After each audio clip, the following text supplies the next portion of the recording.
Welcome to the Tech Egg. Don't get scrambled. Enjoy the video.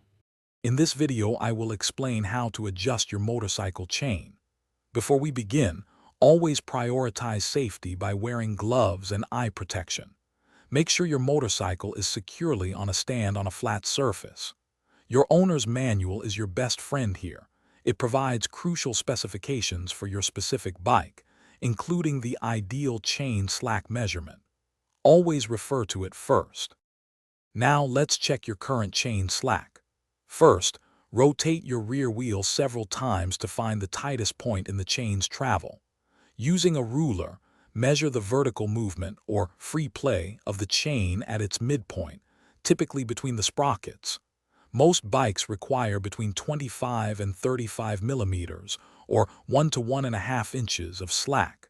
Compare this to your manual's recommendation.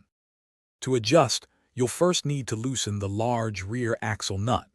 Then, loosen the smaller lock nuts on the chain adjusters found on either side of the swing arm.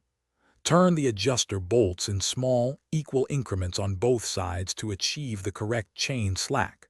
Turning them clockwise tightens the chain, while counterclockwise loosens it.